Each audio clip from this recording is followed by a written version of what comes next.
7. The Patrological Problem. 1. This is the first of 3 chapters whose titles end with problem. Problem is not here synonymous with difficulty. We will in each case be dealing with a complex of old and new questions that may in some of their aspects indeed be difficulties, even historic impasses, but may in other aspects be beckoning opportunities. The particular title of this chapter is something of a neologism.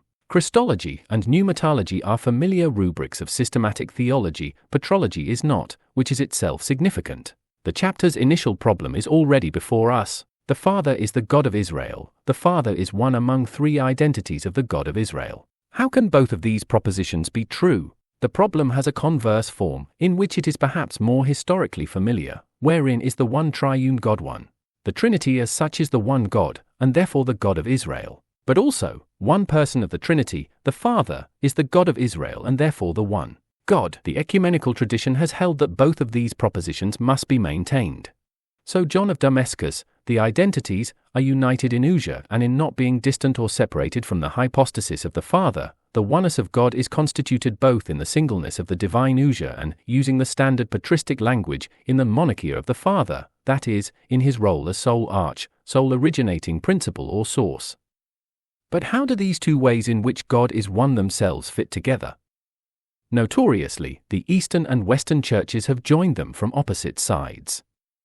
The East has located the oneness of God in the Father's monarchy, interpreting the oneness of God's being as constituted by the Father's sheer givenness as a person who is just as such the single source of all being, the being of Son and Spirit first and foundationally.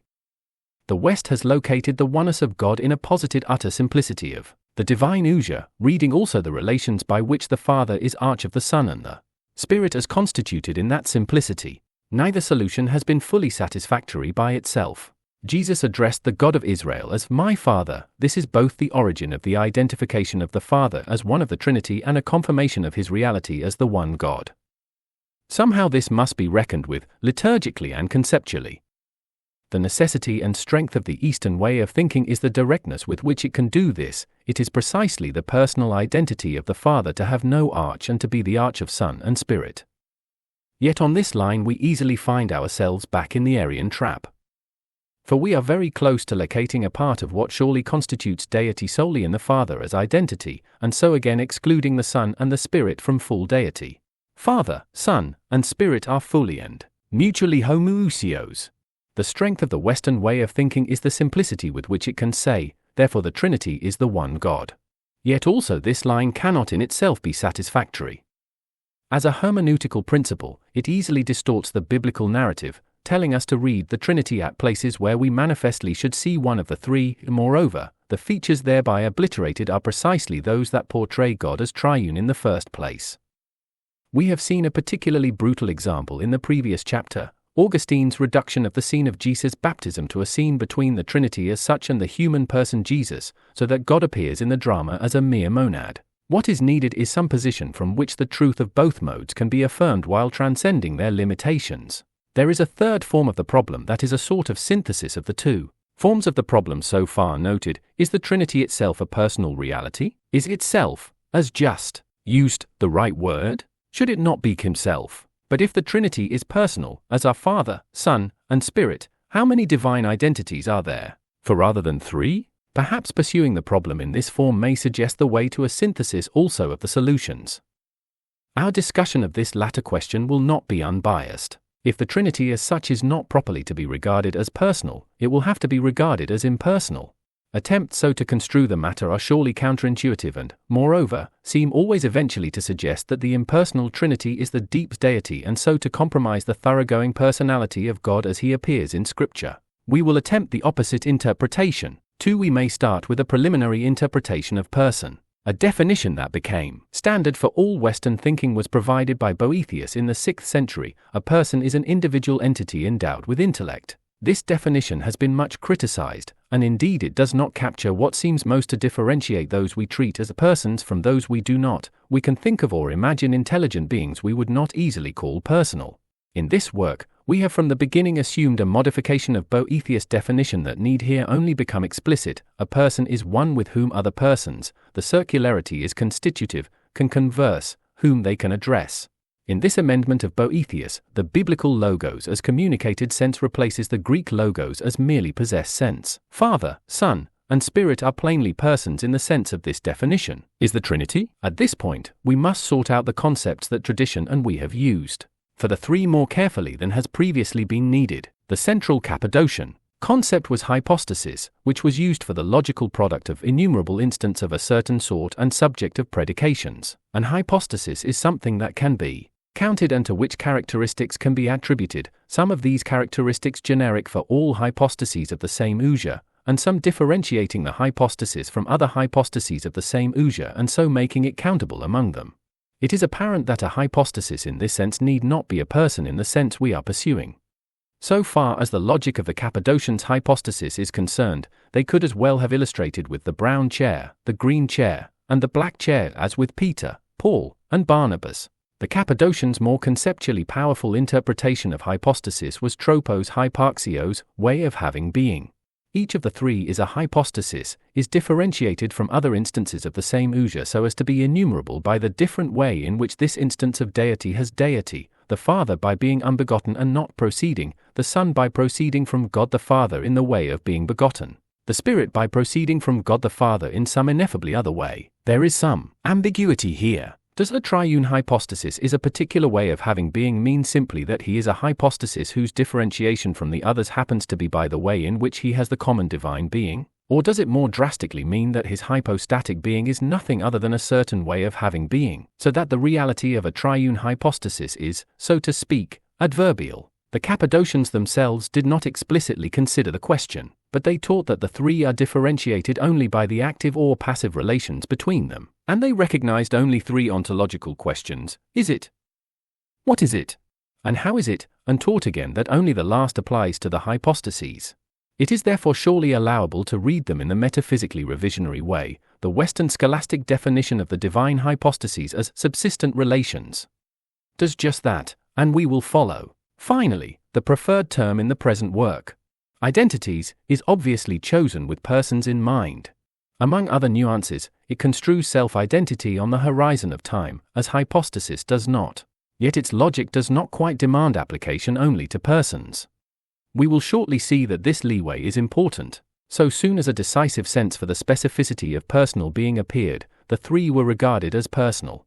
The reason is plain: this is what they obviously are in Scripture's narrative. Indeed, the matter is more direct. Modern notions of personhood appear precisely when we note that some individuals are individuated by role differentiation within narrative, and just this is what Scripture does with Father, Son, and Spirit. Thus, whatever might have been conceptually possible for the Cappadocians, they did in fact illustrate their concept of hypostasis with Peter, Paul, and Barnabas. Language for this fact, however, came into Trinitarian discourse from another tradition, that of the Latin-speaking West. At least by the time of Tertullian, and so earlier than in the East, the Western Church had acquired a standard Trinitarian terminology. There are three personae, which, of course, becomes persons in languages derived from Latin, of one divine substance. Persona meant the actor's mask, then his or her role, then a role played in society. The term apparently came into theology by way of exegetical use. Biblical instances of God's speech were said to be God speaking in the person of Father or Son or Spirit. A dramatic or social role can be played by more than one individual, and several roles can be played by one. The language of personae in its ordinary sense could therefore suggest a kind of modalism. But what if, with Tertullian, we say that something is a social persona, to distinguish its specific reality? Then we specify an identity that is constituted in a particular set of social relations of address and response, and therewith we speak indeed of personal being of the sort we are seeking. A persona in Tertullian sense is a subsistent social relation. It was in this very way that Tertullian distinguished and related the three, in and by their mutual exchanges in the biblical dramatic narrative. The phrase so much used earlier, in this book, personae dramatis Dei, precisely fits Tertullian's sense of Father, Son, and Spirit, and was indeed devised with him in mind. If this sense of three persons is taken seriously, it gives a twist to Cappadocian teaching. The relations of origin that constitute the three are then taken as relations of address and response, of mutual converse. The Father speaking his word, the act in which the Son is constituted, is in itself a call for response, thereby constituting the Son as himself a speaking being like the Father. The Father's breathing the Spirit, the act in which the Spirit is constituted, is in itself the Father's entry into the communal freedom that the Spirit gives, to constitute the Spirit a personal agent also over against the Father. 3. But now, are the languages of persons and of identities or hypostases so strictly correlated as we have so far assumed? Even if, with Tertullian, we think of personality ontologically and not as mere role-playing, and even if persona is then an immediately appropriate word for the three of biblical narrative, must one identity always be one person or one person one identity? Father, Son, and Spirit are three identities, and the Trinity is not an identity. The Triune God is always identified by reference to one or several of the three identities. Were it otherwise, there would be four divine identities. The Trinity would then have to be taken for the real God, and we would be back with modalism. But because the Trinity is not an identity, must the Trinity therefore not be personal, or even a person, by some twist of the indefinite article? It has anyway been argued that such doctrines as those of original sin or the indwelling of Christ in the believer require a certain looseness in the connection between identity and personality, that Adam and his descendants, or Christ and believers, although distinct identities, are in some contexts one person. Perhaps no one has spoken quite so plainly on this line as Jonathan Edwards, the 18th century's only at once fully Christian and robustly constructive theologian.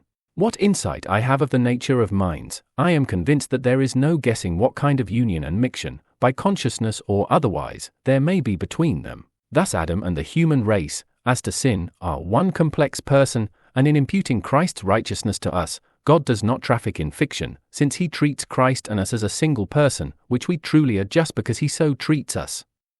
The stated bias of this chapter, and the force of Edwards' arguments, could we take them up, suggests this experiment. Let us consider that there may be more than one way to be personal, even to be a person, so that indeed, with Edwards, I may in one way be one person with Adam or Christ and in another way distinct from them not only by identity but also personally. Should this be the case, the problem about the personality of the Trinity could look very different than it so far has. The apparent one-to-one correlation between identity and personality is imposed in Western conceptual tradition by the usual Western interpretation of the self, of the one of whom I may say that I am he or she. For present purposes, we can identify three phenomena involved in selfhood. There is what Kant taught us to call the transcendental unity of apperception, the sheer focus of consciousness that constitutes a consciousness as a consciousness. There is the I or me, the diachronically identifiable individual, the possibility of saying, it was I, that one, who did that, and then I, that same one, who suffered that, and then. And there is freedom, the mysterious relation between these two, in which focused consciousness finds itself in the I whose consciousness it is. The standard Western reading of these phenomena posits a primal identity of the I and the focus of consciousness. In finding its I, the transcendental focus of consciousness does not achieve anything it was not all along. Freedom is then a relation internal to a fundamentally closed single entity and is thus a possessed faculty. Free will, selfhood is self-enclosure, and personality is ontologically the possession of an individual, the I. But late and postmodernity have been deconstructing this Western notion and experience of the self. The decisive step was the phenomenological observation that the attempt of consciousness to identify itself as antecedently its own I always, in fact, fails. The I appears always within the field of consciousness, as one of consciousness's objects and not as its perspectival focus. Within the history of thought specifically concerned with phenomenology of the self, Jean-Paul Sartre's transcendence of the ego perhaps best marks the break, but analyses from other disciplines are often more illuminating. If the I is not primarily identical with the focus of consciousness, then the self is not a self-contained or self-sustaining something. The consequences of this deconstruction are nihilistic within secularist modernity itself, because it has no other reliance but the alleged autonomous monhic self. But Christian theology may greet it as liberation from a conceptual straitjacket. It should always have been apparent that Father, Son, and Spirit could not each be personal quite in the same way. Thus, for example, the Spirit, just as he is indeed Spirit, is inherently someone's Spirit, so that he cannot be an autonomous someone. This is much of the reason that the West has had trouble conceiving his personality. To conceive the Spirit as person, we shall have to conceive a freedom whose I and whose focus of consciousness are outside himself as nevertheless in his own way personal. This we will lay out in a following chapter. Whether there is then a way of being personal appropriate to the Trinity as such remains, of course, to be seen. But, freed from the doctrine that distinct personality is correlate to distinct identity, we are at least free to consider the question. A person is one whom other persons may address in hope of response. Our first step is to see that the space within which Christians address God allows and mandates some flexibility also at this point. Christian speech to God is in the first instance addressed to the Father, with the Son and in the Spirit. But, just so, we enter the triune converse itself, and may then sometimes be so located in its mutual exchanges that we address the Son, as in the primal liturgical cry Maranatha, Come, Lord, or the Spirit, as in the epiclesis with which traditional liturgy is replete. Is there, then, a way of participating in the triune converse such that we address the Trinity as such, in whose converse we are enveloped? Clearly there can be no difficulty with crying out to Father, Son, and Spirit simultaneously, to the Trinity as association, if we may even here use the sociological distinction of community and association. But, to continue with the distinction, it is the Trinity as community that might be a personality. For a community to be capable of converse and so of personality, there must be someone who can be addressed as the community. In the case of the Trinity, there is such a someone. It was the very problem with which we began, that the Father is to be addressed as the God of Israel, and that the Trinity is the God of Israel. How would, or does, such address to the Father as the Trinity happen? In the primary pattern of Christian speech with God, we stand before the Father speaking in community with the Son and, just so, impelled by the Spirit. We are enveloped by God, and only so able to speak with Him. Is there a way, without unfaithfully abstracting ourselves from this envelopment, that we may so back away that we speak to the Father as the one triune God who envelops us? Surely there is, in pure doxology, we may and do address the Father as the begetter and breather of the Son with whom and the Spirit in whom we appear. We may glorify Him simply in His triune role as arch of the deity into which we are taken up. We may praise the Father with the Son, as it is the Father who is with the Son, so that the Son is with us.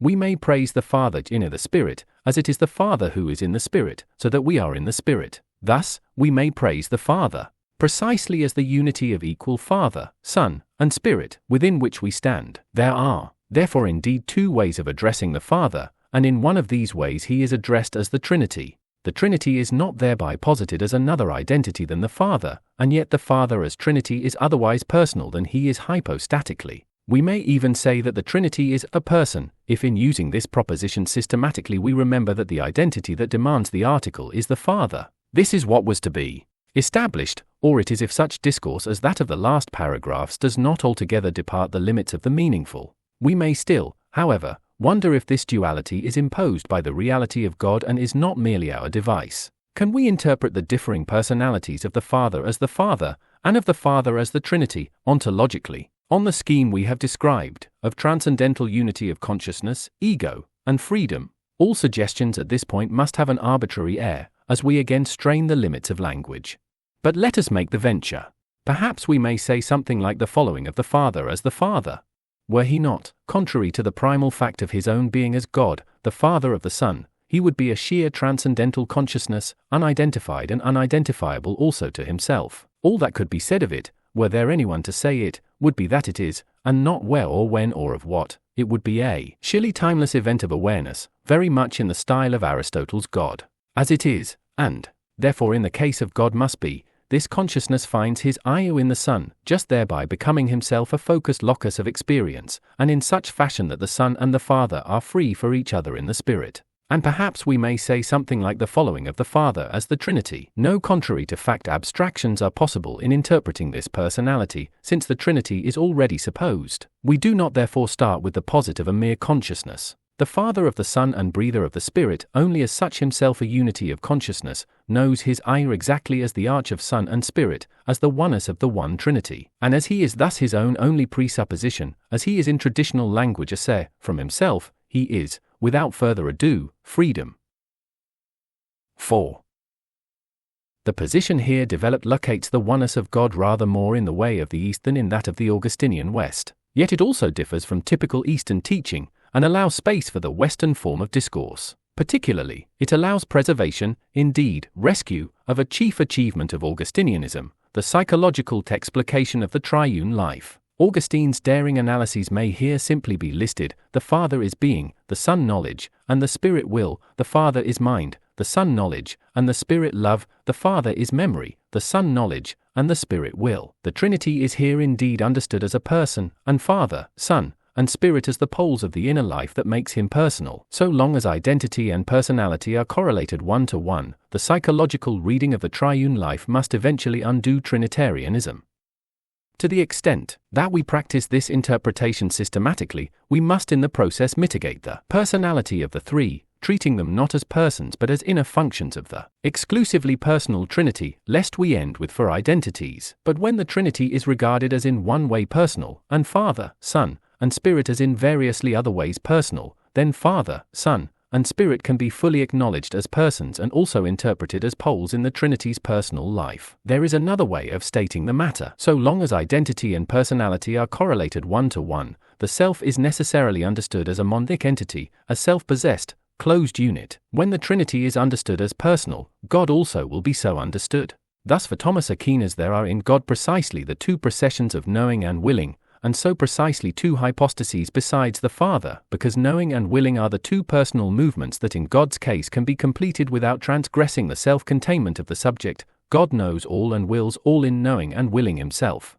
The revival of Trinitarian theology in the later 20th century was enabled precisely by Karl Barth's destruction of this pattern. Barth's doctrine of Trinity is in most respects straightforwardly Western, but he describes the inner divine triune self unfolding not as the dialectics of a self-containing subject but as the dialectics of a self-revealing subject. The root of Trinitarianism, according to Barth, is that God's self-revelation poses three questions: who reveals himself? What happens to reveal him? And what is the outcome of this revelation? And compels the same answer, God, to all three, yet will not let us confuse the questions. God is not personal in that he is triunely self-sufficient, he is personal in that he triunely opens himself.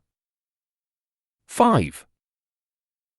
Finally, it must be noted that we have dealt with this chapter's assignment by using its problem, that the Father is both the God of Israel and one identity of the God of Israel, as itself the solution. This is sometimes the way of theology, to take a plain phenomenon of the Gospel's narrative that causes difficulty in certain conceptual connections and remove the difficulties by adjusting not the narrative but the connections.